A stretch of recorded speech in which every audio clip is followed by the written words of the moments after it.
में चैप्टर 6 में आज हम पढ़ रहे हैं life process nutrition. Energy is needed to maintain a state of order in our body. We need material from outside to grow, repair, develop, synthesize protein and provide food, provide energy and material। एक term आता है इसमें enzyme. What are enzymes? Bio catalyst are known as enzymes. Enzymes catalyst होते हैं, chemistry में catalyst होते हैं, ऐसे ही बायो कैटालिस्ट आर एंजाइम। तो फूड से हमें दो चीज़ मिलती है, एनर्जी और मटेरियल। मटेरियल कैसे? जैसे सेल टिश्यू को फॉर्मेशन के लिए हमें चाहिए प्रोटीन, तो फूड से हमें मिलता है protein. Food supply protein to the body, और प्रोटीन से ही क्या होता है? ग्रोथ होती है, टिश्यू रिपेयर होती है, टिश्यू फॉर्मेशन होता है एंड डेवलपमेंट होता है। तो ये था फूड के बारे में। Types of nutrition, autotrophic nutrition and heterotrophic nutrition. Only green plants are autotrophic.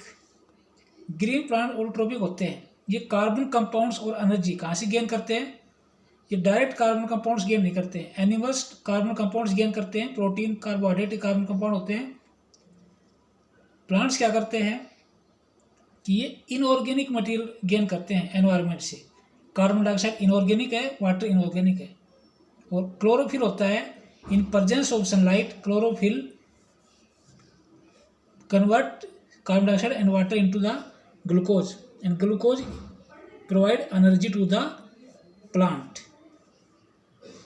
6O2 6H2 6H2 ये क्लोरोफिल सनलाइट, ये फोटोसिंथेसिस। कितने स्टेप होते हैं इसमें? ऑब्जर्वेशन ऑफ सनलाइट होता है फर्स्ट स्टेप में। कन्वर्जन, सनलाइट कन्वर्ट हो जाती है केमिकल एनर्जी में, and split water into hydrogen and oxygen. Reduction, carbon dioxide reduce in the glucose. ये तीन स्टेप होते हैं कार्बन इसके फोटोसिंथेसिस के। ऑब्जर्वेशन, किसका ऑब्जर्वेशन होगा? सनलाइट का। कन्वर्जन, सनलाइट एनर्जी होती है, केमिकल एनर्जी कन्वर्ट होती है। Reduction, carbon dioxide reduce in the glucose. Plant form glucose in presence of sunlight using CO2 and H2। This is photosynthesis. और ये फोटोसिंथेसिस के स्टेप्स हैं, observation, conversion and reduction. Carbon dioxide कहाँ से inter करती है? कार्बन डाइऑक्साइड जो leaf में पोर होती है, pore called stomata. Stomatas are surrounded by the guard cells. जब इनको जरूरत होती है नाइट में, गार्ड सेल्स स्टोमेटा को बंद कर देती हैं। दिन में जब कार्बन डाइऑक्साइड की नीड होती है तो स्टोमेटा खुल जाते हैं, ओपन हो जाते हैं। क्या मैकेनिज्म है? जब गार्ड सेल्स के अंदर सराउंडिंग नेबरिंग सेल से वाटर एंटर कर जाता है, then they swell and the stomata open and the water escape from the guard cell, they shrink and the stomata closed. ये इसकी मैकेनिज्म होती है स्टोमेटा की। स्टोमेटा किससे सराउंडेड होते हैं? Guard cell. गार्ड सेल से रेगुलेटेड होते हैं। कार्बन डाइऑक्साइड लीफ, स्टेम्स और रूट से भी ऑब्जर्व होती है। हेटेरोट्रोपिक न्यूट्रिशन ये होता है fungi and animals. Green plant को छोड़ दिया जाए तो सभी ऑर्गेनिज्म में हेटेरोट्रोपिक न्यूट्रिशन होता है। कुछ बैक्टीरिया होते हैं। प्लांट में ग्लूकोज तो एनर्जी प्रोवाइड करता है, लेकिन प्लांट की प्रोटीन कहाँ सिंथेसिस होगी? कुछ एलिमेंट्स होते हैं प्लांट में, कुछ मिनरल्स होते हैं, मटेरियल होते हैं, like nitrogen, phosphorus, iron, magnesium. NPK याद कर लो। NPK nitrogen, phosphorus, potassium, iron और magnesium taken from the soil. ये सोइल देते हैं। Nitrogen is essential element used for the synthesis of protein.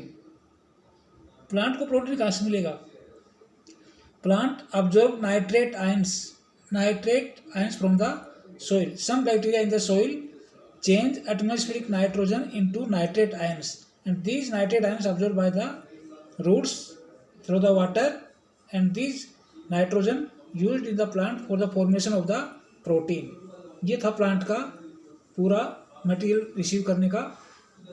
तो किस तरह से? एटमॉस्फेयर से CO2, रूट से वाटर, और रूट से मिनरल्स भी NPK, magnesium and nitrate ions. Nitrate ions used in the plant for the formation of the protein. Heterotrophic nutrition की कई स्ट्रेटेजी होती है, कई मोड होते हैं इसके। Strategy means mode. इसमें जैसे काउ होती है, हर्बीवर्स होती है, लोइन कार्निवर्स होता है, और some fungi, bread mould, mushroom, yeast, ये डीके एंड डेथ मटेरियल पर रिएक्शन करते हैं और उसको सिंप्लीफाइड स्मॉल मोलिक्यूल्स में कन्वर्ट करके ऑब्जर्व कर लेते हैं। इनमें इस टाइप का होता है। और कुछ ऑर्गेनिज्म ऐसे होते हैं without killing plant and animals observe obtain their food from the plant animals without killing them, these are parasitic nutrition of mode. जैसे फॉर एग्जांपल कस्कुटा, अम्बरवेल, ये पैरासाइटिक होता है। Ticks, leeches and tapeworm, these are parasitic. एक malaria parasite का नाम सुना होगा, मलेरिया पैरासाइट होता है प्लाज्मोडियम। तो इसमें ये इसके मोड होते हैं। यूटोट्रोपिक न्यूट्रिशन के डिफरेंट टाइप के स्ट्रेटेजीज मोड होते हैं इसमें फंजाई क्या करता है, जो मटेरियल होता है उसको बाहर ही डाइजेस्ट कर लेता है, एक्स्ट्रा सेलुलर डाइजेशन कर लेता है, और जो सिंपल मोलिक्यूल्स होते हैं उसको डायरेक्ट ऑब्जर्व कर लेता है। इस टाइप का न्यूट्रिशन फंजाई में होता है। Nutrition in amoeba, finger like projection extractions which fuse over food. Amoeba have finger like temporary finger like projection या एक्सट्रैक्शंस कॉल्ड स्यूडोपोडिया। इनको स्यूडोपोडिया कहते हैं। ये फिंगर लाइक एक्शन होते हैं स्यूडोपोडिया, विच फ्यूज मिल जाते हैं over food particles forming food vacuole बन जाती है। And this food vacuole go into cytoplasm, the complex substance digested and converted into simpler molecules absorbed in the cytoplasm, and the wastage is exit through the cell membrane and digested food particles thrown through the cell membrane in the outside. Paramecium में होता है unicellular organism है। Paramecium is unicellular organism, the cell has a definite shape of the food is taken at the special spot. Paramecium में special spot होता है। Amoeba में तो entire surface होती है जहाँ प्रोजेक्शन बन जाते हैं, लेकिन अमीबा में स्पेसिफिक स्पॉट होता है। Food is move to this spot by the movement of cilia, इसमें सीलिया हेल्प करते हैं। अमीबा में स्यूडोपोडिया होते हैं, पैरामीशियम में सीलिया होते हैं, which cover the entire surface of the cell. यहाँ कंपेयर करें, अमीबा में कहीं भी एंटायर सरफेस पे कहीं भी प्रोजेक्शन बन जाते हैं, finger like projections, pseudopodia. But amoeba में दोनों यूनिसेलुलर है, लेकिन पैरामीशियम में स्पेशल स्पॉट होता है और इस स्पॉट से फूड इनटेक किया जाता है।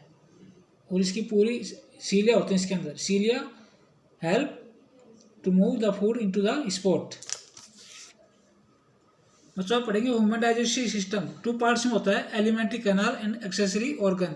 Alimentary canal extend from the mouth to anus. Alimentary का पार्ट होते हैं mouth cavity, oral cavity, buccal cavity, ये नाम होते हैं इसके। Pharynx, glottis, oesophagus, stomach, small intestine, large intestine, anus, ये होते हैं इसके। और ये एक्सेसरी ऑर्गन होते हैं सैलिवरी ग्लैंड्स, लीवर, पेंक्रियाज। क्या फंक्शन है? Salivary gland secrete saliva which contains amylase, digest starch carbohydrate into the sugar. Liver provide bile salt which act on the fat.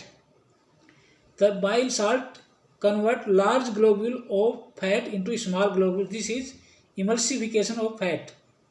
Emulsified fat, the enzymes easily act on the emulsified fat to digest the fat. Pancreas provide the pancreatic juice to the small intestine, and the pancreatic enzymes complete digest the food in the small intestine. Small intestine is the site of the complete digestion. अब हम इसके एक एक करेंगे। Mouth, food crushing होता है बच्चों, इसको मैंने शॉर्ट में लिखा है, बहुत ही लैंग्वेज बना के आवश्यकता है। Food crushing by the teeth, wetted होता है, इनर लाइनिंग वेटेड होती है माउथ की। वाटर सैलाइवा होता है, secreted by the salivary glands. Saliva contain salivary amylase, digest starch carbohydrate into the sugar. Tongue help mixing the food when chewing. Oesophagus from the mouth food enters in the oesophagus through glottis pharynx rhythmic peristaltic movement. ये पूरे गट में होती है, यानी पूरी elementary कराने में होती है। तो इसोफेगस में होती है। Oesophagus carries the food into stomach. No digestion occur in the oesophagus. Oesophagus में कोई डाइजेशन नहीं होता है, माउथ में डाइजेशन होता है। ध्यान नोट करें इस पॉइंट को कि डाइजेशन कहाँ से स्टार्ट होता है, माउथ से। सलाइवा एमाइलेज डाइजेस्ट कार्बोहाइड्रेट, और किसका होता है, कार्बोहाइड्रेट का, तो और किसी का नहीं होता। माउथ में सिर्फ कार्बोहाइड्रेट डाइजेशन होता है, किसी का नहीं होता, और बाकी प्रोटीन फैट का नहीं होता है। इसोफेगस में नो डाइजेशन अकर। बच्चों स्टोमक शॉर्ट में लिखा था, stomach is a large organ which expand when food enters it. The exit of the food from the stomach is directed by the sphincter muscles. Stomach secrete gastric juice. Gastric juice में होता है HCl होता है, pepsin, pepsin digest protein, mucus protect inner lining of the stomach from the reaction of the acid. Acid provide acidic medium. In the acidic medium, the pepsin digest protein. What is the function of the HCl? HCl facilitate digestion of protein, providing acidic media and kill the germs. ये stomach का describe हो गया। Next है small intestine. Largest part of alimentary organise है small intestine. Animals, herbivores animals में ये और भी लॉन्ग होती है, काउ जैसे एनिमल्स में, because they need to digestion of the starch. Starch digestion के लिए इसमें और भी ज़्यादा लंबी होती है in compare to carnivores animals. The walls glands secrete intestinal juice and also receive pancreatic juice. Pancreatic juice भी रिसीव किया जाता है। The complete digestion of the food, और इसमें एल्कलाइन मीडियम होता है। Medium is alkaline the for the reaction of the pancreatic juice कहाँ से आता है, पैंक्रियास से आता है, जो एल्कलाइन मीडियम में रिएक्शन करता है। पैंक्रियाटिक एमाइलेज होता है इसमें, पैंक्रियाटिक एमाइलेज होता है। Digest carbohydrate, trypsin digest protein, lipase digest emulsified fats. और फैट को इमल्सिफाइड कौन करते हैं, bile salt come from the liver. Complete digestion of carbohydrate.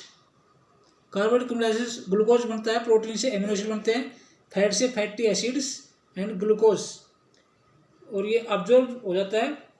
The finger like process in the small intestine increase the surface area, absorption surface area, and they enrich by the blood capillaries.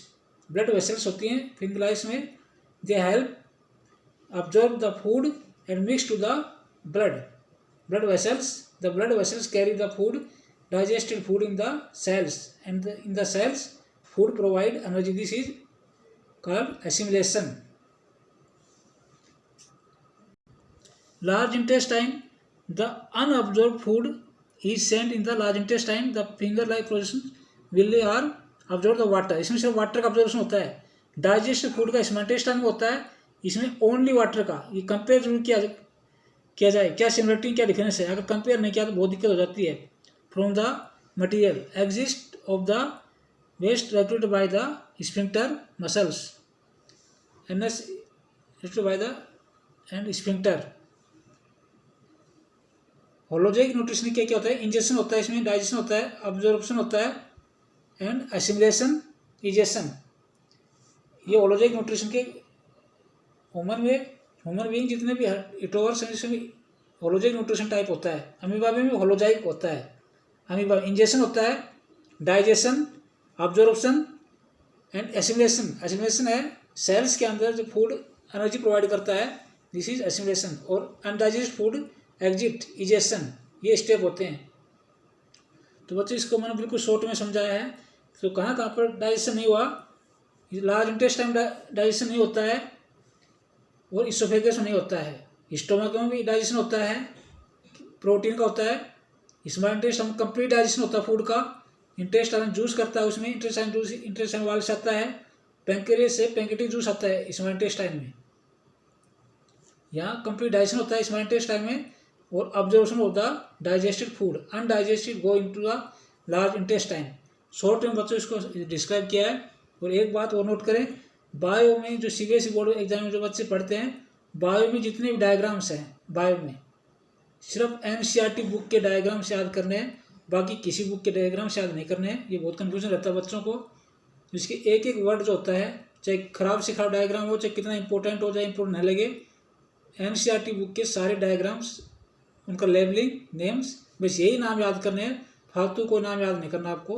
अगर कोई बच्चा CBSE 10th board का exam दे रहा है, other जो helping books हैं उनके diagram याद नहीं करें, सिर्फ एनसीईआरटी बुक के डायग्राम में कोई भी डायग्राम नहीं छोड़ना है। बायो का जो इंपॉर्टेंट से इंपॉर्टेंट डायग्राम लगे वो भी आ सकता है, जो बहुत स्मॉल डायग्राम है जो जिसका हम इंपॉर्टेंस समझते हैं वो भी आ सकता है। तो ये बच्चों आज मैंने आपको आज हम पढ़ाए न्यूट्रिशन, मैंने शॉर्ट में पढ़ाया है। कल हम इस तरह से, क्योंकि टाइम कम है, बहुत जल्दी इसको रिवाइज करना है। अब अगले में पढ़ेंगे रेस्पिरेशन।